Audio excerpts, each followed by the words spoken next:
Hey, what's up everyone? It's me, Pichu, and guess what? We're back with It Moves! That sounded really bad. Coughing. But apparently the game got updated like a while ago, and I didn't really notice. So I just got the updated version, and I tried to play it because I wanted to know if it really did update. And it did, but we're going to be starting back on chapter 3 for the third dream. Yeah. So let's begin. Factorized.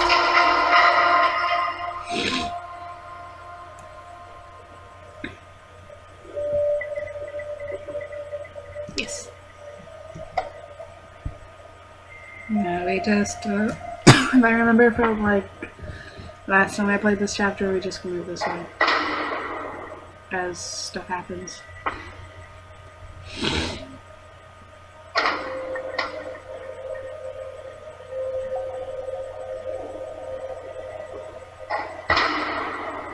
And that head just starts glowing like crazy.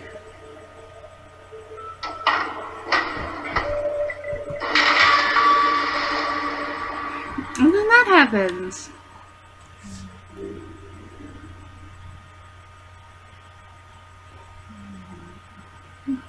It's like early in the morning right now. Yep, this is where I became a sacrifice. Now let's see if I remember what to do. Now there's a lot of new interesting stuff here. The picture of some kind of green landscape. The pictures is in too bad condition to make out any details. Yeah. Some kind of machine.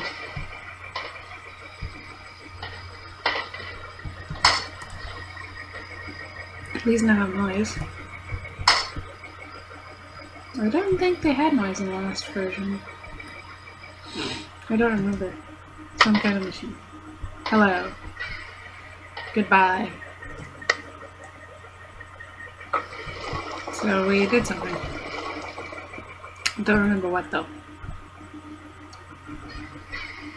This should tell you that it's been like forever since I've even touched this game. I don't really remember what to do. Oops. And I'll most likely end up walking around aimlessly like in the last one. But that's okay, because I got a sleepy puppy on my bed.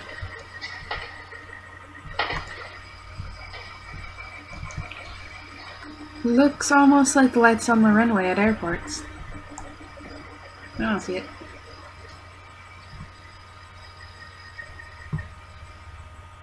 Where do I go? Oh, here. And there's that creepy shadow man. How are you? I'm a bit tired.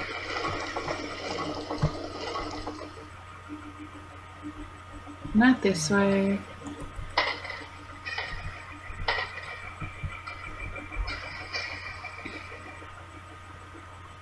Yeah, when I played this to make sure it actually was updated, I only played like 2 minutes.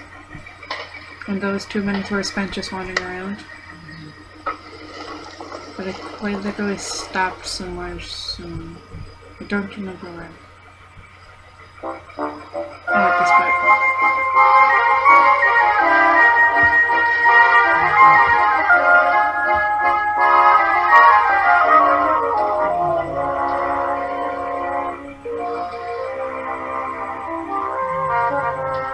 What the heck are you?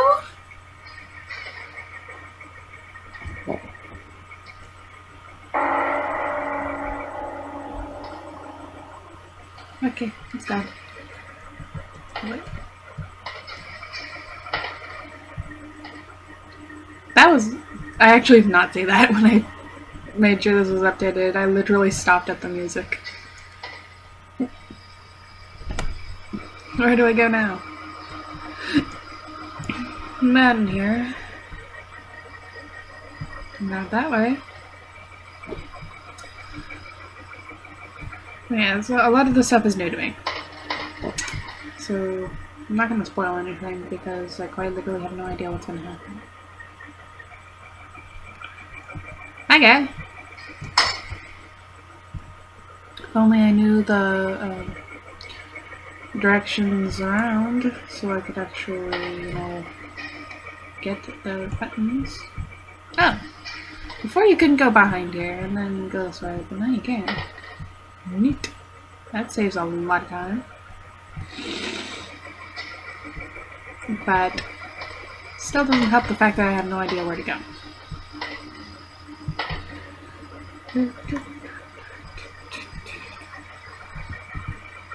Have I gone up here? Do I go up there? Well, there's that hello thing again. It was already in here. Yeah.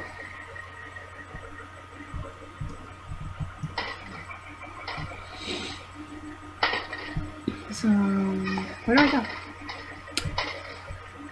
That does also, like, how does this look like a machine? It looks like a freaking evil plant. That carnivorous plant. Ooh, do I go in here? Yes, probably. Wait. There's red liquid pouring out. Gross. That's nasty.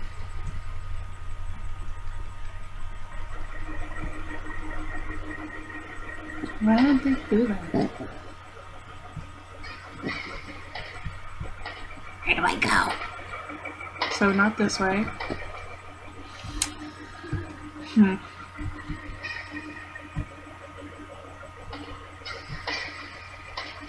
Oh, ew.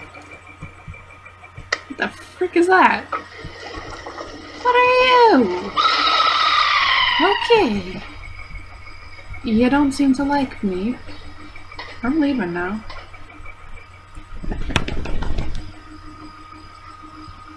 What was that? That's nasty.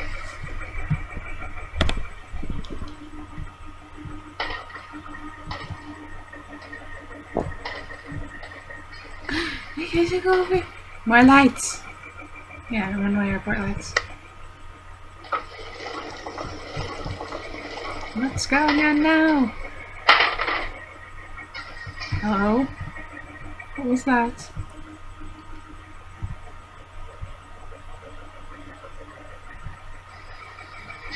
Can I go in here? Okay. Is that a pentagram?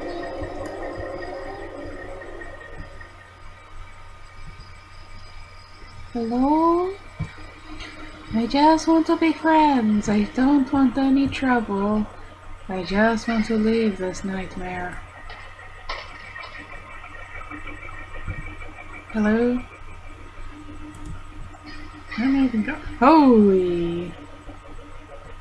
That is not... No, that is not okay.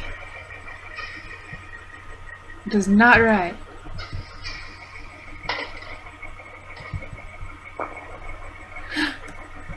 Holy! You saved me, Spikes! But not from that. Wait. What did I do?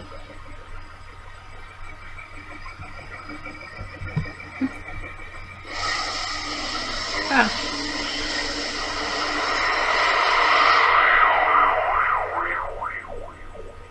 Did I do something wrong? It's funny how certain words can remain hidden from your mind, no matter how blatant or obvious they are. One word came to me that night, lying there in the darkness, alone, frightened, aware of a rotten change in the atmosphere.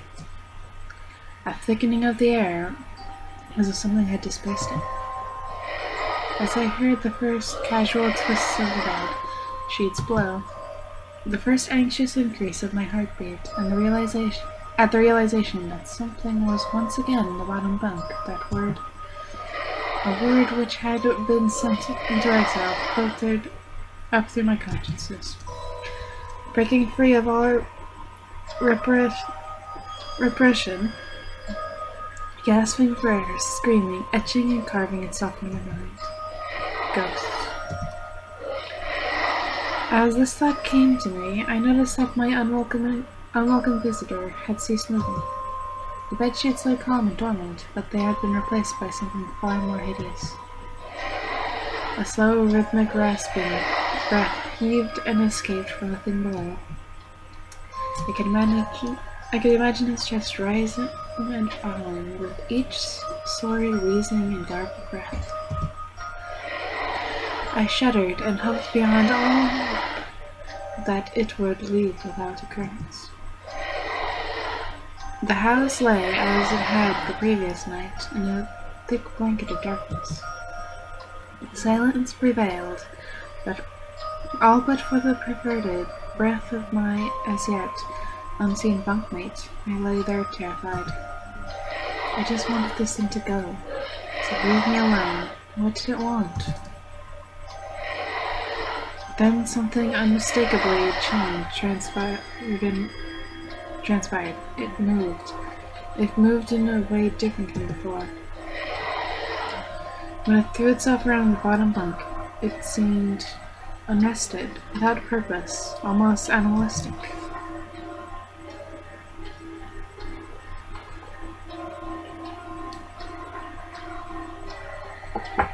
That thing lying there in the darkness, that thing which seemed intent on terrorizing a young boy, calmly and nonchalantly sat up. Its labored breathing had become louder. Now only a mattress and a few flimsy wooden slats separated my body from the unearthly breath below. I lay there, my eyes filled with tears, a fear which mere words cannot relate to you, or anyone else, coursed through my veins. I would not have believed that this fear could have been heightened, but I was so wrong. I imagined what this thing would look like, sitting there, listening from below my mattress, hoping to catch the slightest hint that I was awake. Imagination then turned to an unnerving reality. It began to touch the wooden slats which my mattress sat on. It seemed to caress them carefully, running what I imagined to be fingers and hands across the surface of the wood. Then, with a great force, it prodded angrily between the two slats into the mattress. Even though the pattern, it felt as though someone had viciously stuck their fingers into my side. I let out an almighty cry, and the wheezing, shaking, and moving thing in the bunk below replied in kind by violently vibrating the bunk as it had done the night before. Small flakes of paint powdered onto my blanket from the wall as the frame of the bed scraped along it, backwards and forwards. Once again I was bathed in light, and there stood my mother, loving, caring as she always was, with a comforting hug and calming words which eventually subdued my hysteria. Of course, she had asked what was wrong, but I could not say. I dared not say. I simply said one word over and over and over again. Nightmare.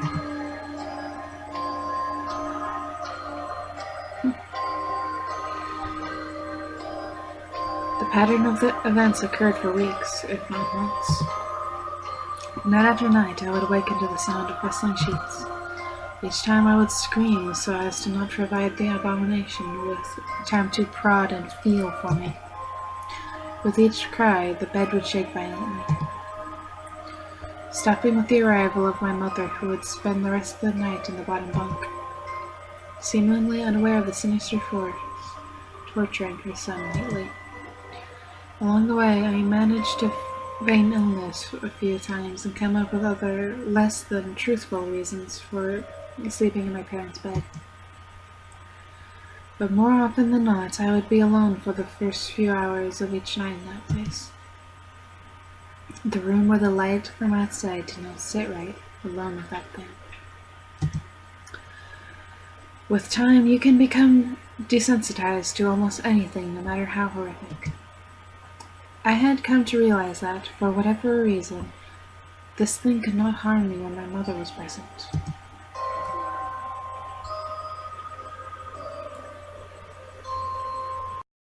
I'm sure the same would have been said for my father, but as long as he But as loving as he was, waking him from sleep was almost impossible. Waking me, on the other hand, was no trouble at all, thanks to the nightmares.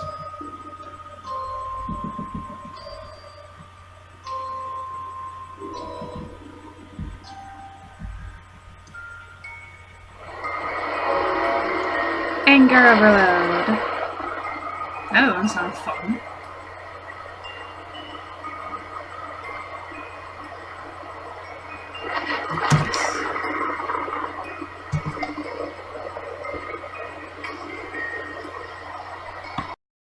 That's it for this video. And welcome back to It Moves! I was actually so psyched to learn that it was updated. But anyway, like and favorite if you enjoyed it, subscribe, comment, Pokemon today. I'll see you guys next time, so bye!